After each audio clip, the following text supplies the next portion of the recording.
Hello बच्चों, विजय study point में आप लोग का स्वागत है। आज त्रिभुज चैप्टर स्टार्ट करेंगे बच्चों। तो स्टार्ट करने से बच्चों पहले कुछ नियम होते हैं, वो नियम को जान लेते हैं कि त्रिभुज क्या होता है, कैसे बनता है, इसका क्या नियम है, उसके बारे में जानना हम लोग का बहुत ज़रूरी है। तो बच्चों देखिए, समरूप आकृति दिया गया है। समरूप के पहले हम त्रिभुज के बारे में जान लेते हैं कि आखिर त्रिभुज है क्या, इसका मतलब क्या होता है। तो बच्चों पहले हम त्रिभुज के बारे में जान लेते हैं। तो देखिए बच्चों, त्रिभुज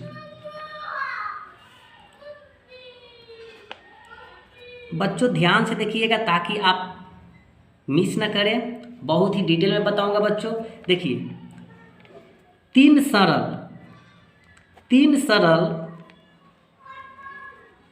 रेखाओं से घिरी हुई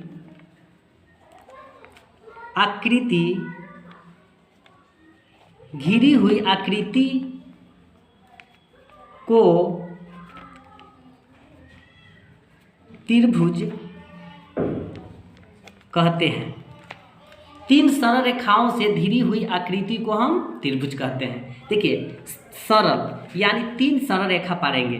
तीन सरल रेखा है, 1 2 3। ये हमारा तीन सरल रेखा दिया है और तीनों सरल रेखा को इसमें क्या करेंगे हम, देखिए इसका 3 शीर्ष होते हैं, 1 2 3। ओके, 3 शीर्ष होते हैं, 3 क्या होते हैं, रेखा होते हैं। 3 क्या होते हैं, रेखा होते हैं। अच्छे, अब यहाँ पर देखते हैं, 3 जो होते हैं हमारा कोण होते हैं। ये 3 कोण होते हैं। त्रिभुज का मतलब क्या है कि 3 शीर्ष होता है, 3 रेखा होता है, 1 2 3, और 3 कोण होता है। और तीनों कोणों का योग बराबर कितना होना चाहिए, 180 डिग्री होना चाहिए। तीनों कोणों का योग बराबर कितना, यहाँ पर A B और यहाँ C। Okay, angle A plus angle B plus angle C equal to कितना होना चाहिए, 180 डिग्री होना चाहिए बच्चों।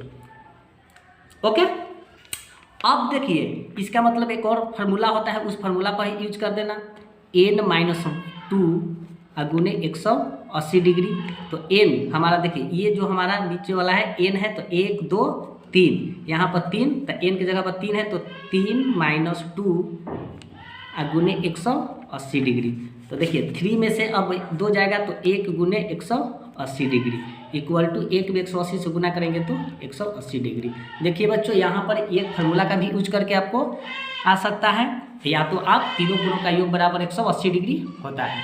ओके बच्चों, आई होप यहाँ तक आप समझ गए हैं। अब देखिए, अब क्या होता है, अब यहाँ पर लिखा गया है समरूप आकृति। समरूप आकृति क्या होता है बच्चों, तो देखिए समरूप आकृति जो होता है, ये हम बता रहे हैं कि समरूप का मतलब होता है यानी समान हो, बराबर, एकदम क्या हो, समान होना चाहिए। समरूप के मतलब समान होना चाहिए।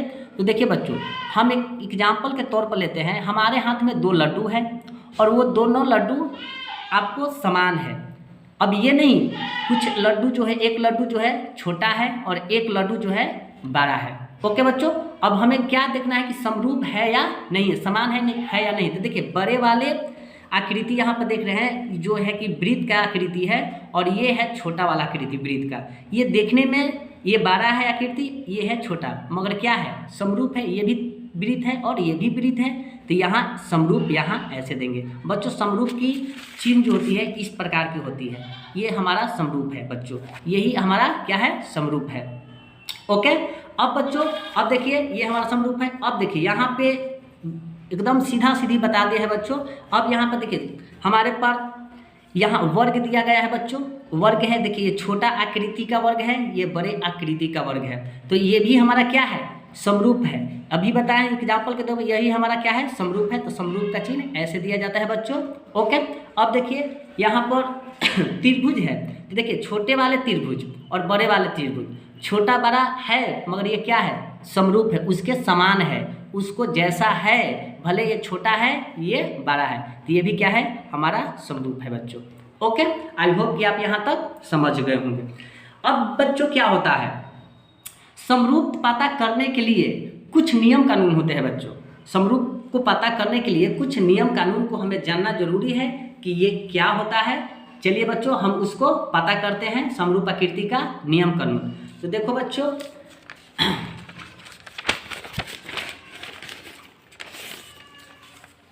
यहाँ पे लिख देते हैं बच्चों, नियम किसका जानना है? समरूप का। समरूप का नियम कानून जानते हैं बच्चों कि समरूप क्या होता है। तो देखिए फर्स्ट क्या होता है बच्चों, संघत। पहला नियम में होता है संघत कोण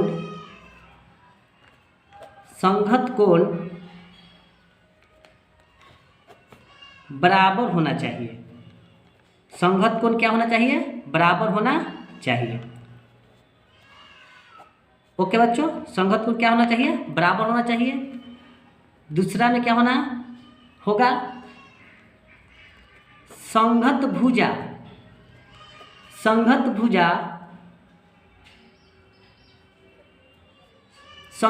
भुजाओं लिख सकते हैं। संघत भुजाओं का अनुपात बराबर होना चाहिए। दो इसका नियम है, समरूप का दो नियम है बच्चों। पहला नियम है संघत कोण बराबर होना चाहिए, दूसरा है संघत भुजाओं का अनुपात बराबर होना चाहिए।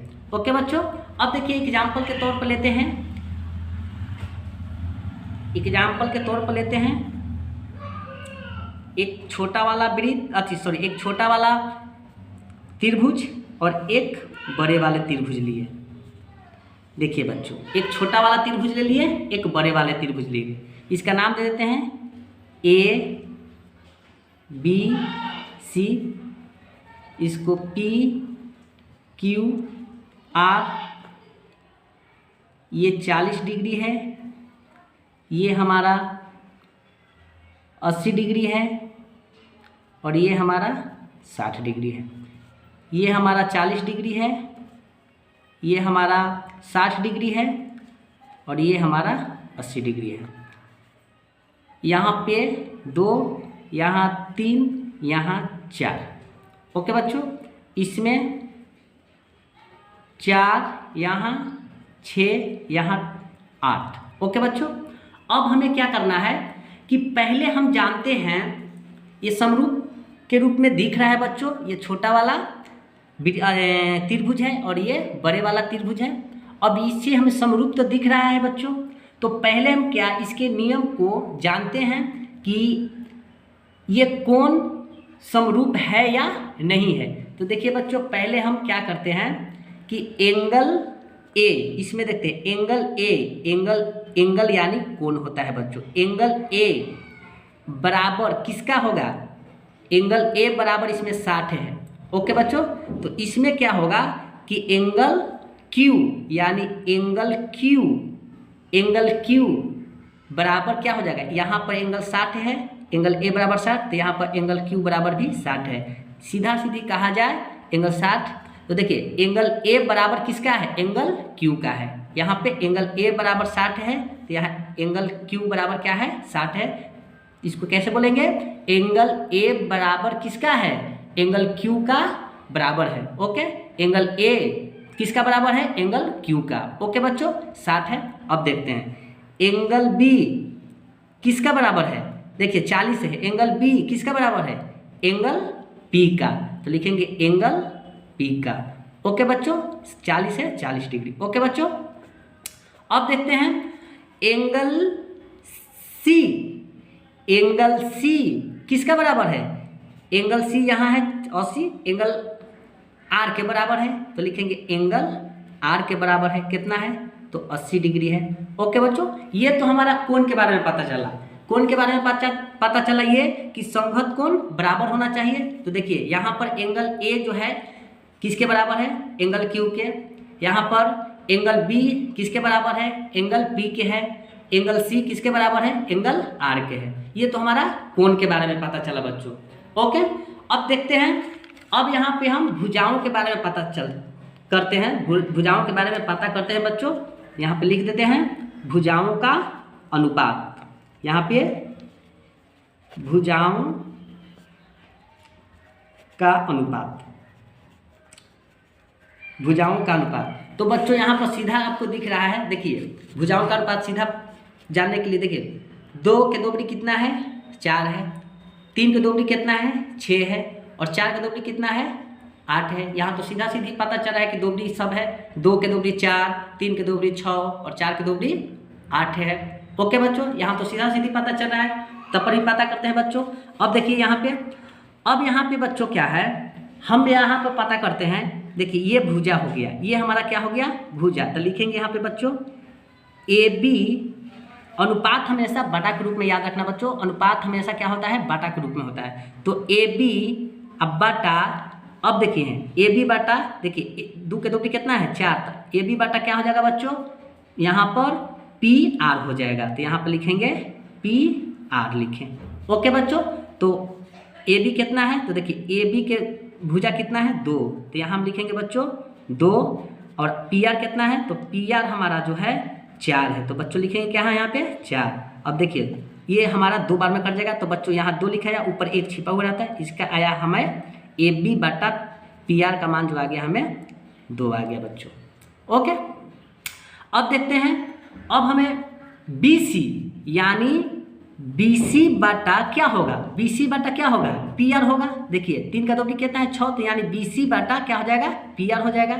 तो यानी BC बटा हम लिखेंगे यहाँ पे PR बच्चों नहीं होगा, PQ हो जाएगा, सॉरी, BC बटा क्या हो जाएगा PQ, यहाँ हम लिखेंगे PQ। ओके बच्चों, अब देखिए BC हमारा कितना है 3 है, अच्छा PQ कितना है 6 है, एक के बार में कट जाएगा बच्चों 2 बार में, ऊपर 1 छिपा हुआ रहता है, तो 1/2 हमारा देखिए समान आ रहा है, समरूप आ रहा है ना बच्चों, समरूप यहाँ पर आ रहा है। ये भी हमारा भुजा भी क्या होना चाहिए समरूप होना चाहिए। देखिए क्योंकि हमने अभी लिखे हैं कि कोनों अति संघत कोण भी बराबर होना चाहिए, तो देखिए हमारा संघत कोण भी सब बराबर आते जा रहा है। अब संघत भुजा, देखिए संघत भुजाओं का अनुपात भी क्या होना चाहिए, तो बराबर होना चाहिए। तो देखिए यहाँ पर भी बराबर आते जा रहा है बच्चों, हमें संघत कोण भी बराबर आना चाहिए और संघत भुजा भी बराबर आना चाहिए। अब देखते हैं बच्चों, अब AC यानी AC अब बटा क्या हो जाएगा बच्चों, AC बटा यहाँ पे QR हो जाएगा बच्चों, QR। अब देखिए AC कितना है 4 है, तो 4 लिखें। अब AC बटा, तो AC कितना हमारा 4 है और QR कितना है 8 है। तो देखिए बच्चों ये भी कट किया जाएगा 2, यानी 1 बटा ये भी 2 आ गया। अगर भुजाओं का अनुपात बराबर नहीं है तो वो हमारा समरूप नहीं हो सकता। अगर मान के चले कि ये दोनों बराबर भुजा है, यानी AB बटा PR BC बटा QR बराबर है, यानी E और ये भुजा बराबर है, ये भुजा बराबर नहीं है, तो ये समरूप भुजा नहीं हो सकता। हमें समरूप का मतलब ही होता है कि हमें समान आना चाहिए। ओके बच्चों, बराबर आना चाहिए। आई होप कि आप यहाँ तक ले तो समझ चुके हैं। तो देखिए बच्चों अब क्या लिखेंगे, चूंकि, चूंकि, अतः, चूंकि संघत, संघत कोण यानी संघत कोण, देखिए संघत कोण व संघत, संघत भुजाओं, भुजाओं का अनुपात बराबर है। ओके बच्चों, अतः त्रिभुज ABC समरूप किसका है, त्रिभुज PQR का। ओके बच्चों, आई होप कि आप यहाँ तक समझ गए होंगे। अगर नहीं समझे हैं तो वीडियो को फिर से रिपीट करके देख सकते हैं, पीछे करके देख सकते हैं। आपको दूसरे बार में 100% उम्मीद है कि आप समझ जाएंगे बच्चों। तो आप तो यहाँ बेसिक चीज़ जान गए, त्रिभुज के बारे में ये बेसिक चीज़ हुआ जो हमको जानना जरूरी था बच्चों लोग। तो ये मैं इस चलते बताया कि त्रिभुज में जाने से पहले क्या होता है बच्चों, इसके पहले बेसिक जानते हैं कि त्रिभुज क्या होती है, इसके कितने शीर्ष होते हैं, इसके कितने कोण होते हैं, कितने रेखा होते हैं। तो बच्चों हमने आज इस वीडियो में पूरा का पूरा डिटेल में इसको बेसिक नॉलेज दे दिए हैं। तो आई होप कि आप यहाँ तक तो क्लियर समझ चुके हैं, इसमें कोई डाउट नहीं होना चाहिए बच्चों। तो मैंने आज बेसिक ही बताऊंगा और इसके बारे में 6.1 जो है अगले नेक्स्ट वीडियो में आप लोग को पूरी तरीके से मैं उसको प्रोसेस के साथ आप लोग के सामने बताऊंगा, ताकि आप लोग के कोई दिक्कत न हो। तो बच्चों आपको इसको क्या करना है बच्चों कि आपको इसको समझना जरूरी है बच्चों कि त्रिभुज क्या होती है, ये क्या कहना चाहती है, समरूप आकृति क्या होती है, इसको जानना बहुत ज़रूरी हो जाता है बच्चों। ओके, तो आज की क्लास यहाँ तक बच्चों। जय हिंद, अपना ख्याल रखिएगा, अगले फिर नेक्स्ट वीडियो में मिलते हैं। ओके बच्चों, धन्यवाद।